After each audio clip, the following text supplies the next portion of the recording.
Daniel शेरों की मान में। दारा को पसंद आया कि ममलिकत पर 120 नाजिम मुकर्रर करे जो तमाम ममलिकत पर हुकूमत करें, और उन पर 3 वजीर हों जिनमें से एक दानियल था, ताकि नाजिम उनको हिसाब दें और बादशाह खसारत ना उठाए। और चूंकि दानियल में फाजिल रूह थी, इसलिए वो उन वजीरों और नाजिमों पर सबकत ले गया, और बादशाह ने चाहा कि उसे तमाम मुल्क पर मुख्तार ठहराए। तब उन वजीरों और नाजिमों ने चाहा कि मुल्कदारी में दानियल पर कसूर साबित करें, लेकिन वो कोई मौका या कसूर ना पा सके, क्योंकि वो दयानतदार था और उसमें कोई खता या तकसीर ना थी।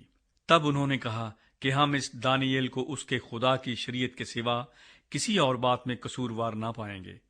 बस ये वजीर और नाजिम बादशाह के हुजूर जमा हुए और उससे यूं कहने लगे कि आए दारा बादशाह अब तक जीता रहे। मामलिकत के तमाम वजीरों और हाकिमों और नाजिमों और मशीरों और सरदारों ने बाहम मशवरत की है कि एक खुसरवाना आइन मुकर्रर करें और एक इम्तनाई फरमान जारी करें, ताकि आए बादशाह 30 रोज तक जो कोई तेरे सिवा किसी माबूद या आदमी से कोई दरखास्त करे, शेरों की मान में डाल दिया जाए। अब आए बादशाह, इस फरमान को कायम कर और नविश्ते पर दस्तखत कर, ताकि तब्दील न हो, जैसे मादियों और फारसियों के आइन जो तब्दील नहीं होते। पस दारा बादशाह ने उस नविश्ते और फरमान पर दस्तखत कर दिए, और जब दानियल ने मालूम किया कि उस नविश्ते पर दस्तखत हो गए, तो अपने घर में आया और उसकी कोठड़ी का दरीचा यरूशलेम की तरफ खुला था। वो दिन में 3 मरतबा हस्बे मामूल घुटने टेक कर खुदा के हजूर दुआ और उसकी शुक्रगुजारी करता रहा। तब ये लोग जमा हुए और देखा कि दानियल अपने खुदा के हजूर दुआ और इल्तमास कर रहा है। बस उन्होंने बादशाह के पास आकर उसके हजूर उसके फरमान का यूं जिक्र किया कि आए बादशाह, क्या तूने इस फरमान पर दस्तखत नहीं किए कि 30 रोज तक जो कोई तेरे सिवा किसी माबूद या आदमी से कोई दरखास्त करे, शेरों की मान में डाल दिया जाएगा? बादशाह ने जवाब दिया कि मादियों और फारसियों के ला तब्दील आइन के मुताबिक ये बात सच है।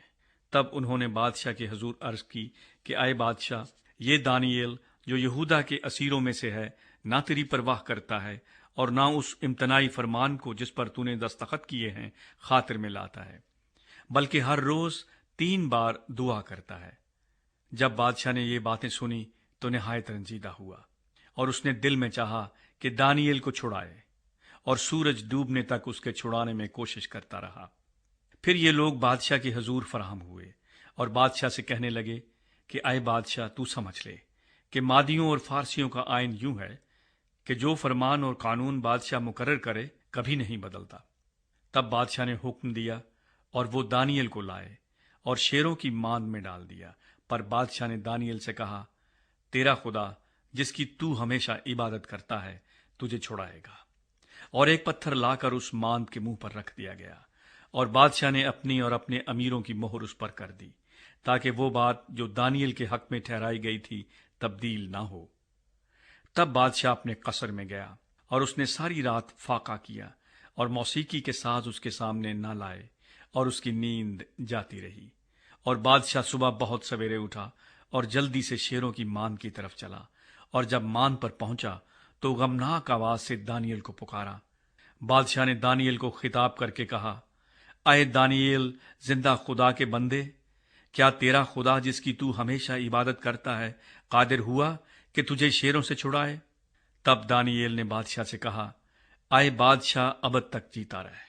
मेरे खुदा ने अपने फरिश्ते को भेजा और शेरों के मुंह बंद कर दिए, और उन्होंने मुझे जरर नहीं पहुंचाया, क्योंकि मैं उसके हजूर बेगुनाह साबित हुआ, और तेरे हजूर भी आए बादशाह मैंने खता नहीं की। पस बादशाह नहायत शादमान हुआ और हुक्म दिया कि दानियल को उस मान से निकालें। पस दानियल उस मान से निकाला गया, और मालूम हुआ कि उसे कुछ जरर नहीं पहुंचा, क्योंकि उसने अपने खुदा पर तवक्कुल किया था।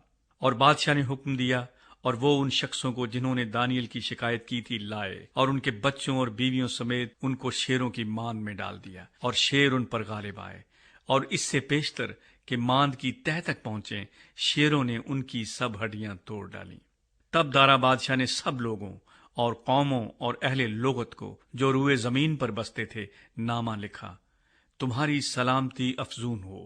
میں یہ فرمان جاری کرتا ہوں کہ میری مملکت کے ہر ایک صوبے کے لوگ دانیل کے خدا کے حضور ترساں و لرزاں ہوں، کیونکہ وہی زندہ خدا ہے اور ہمیشہ قائم ہے، اور اس کی سلطنت لازوال ہے، اور اس کی مملکت ابد تک رہے گی۔ وہی چھڑاتا اور بچاتا ہے، اور آسمان اور زمین میں وہی نشان اور عجائب دکھاتا ہے۔ اسی نے دانیل کو شیروں کے پنجوں سے چھڑایا ہے۔ پس یہ دانیل دارا کی سلطنت اور خورس فارسی کی سلطنت میں کامیاب رہا۔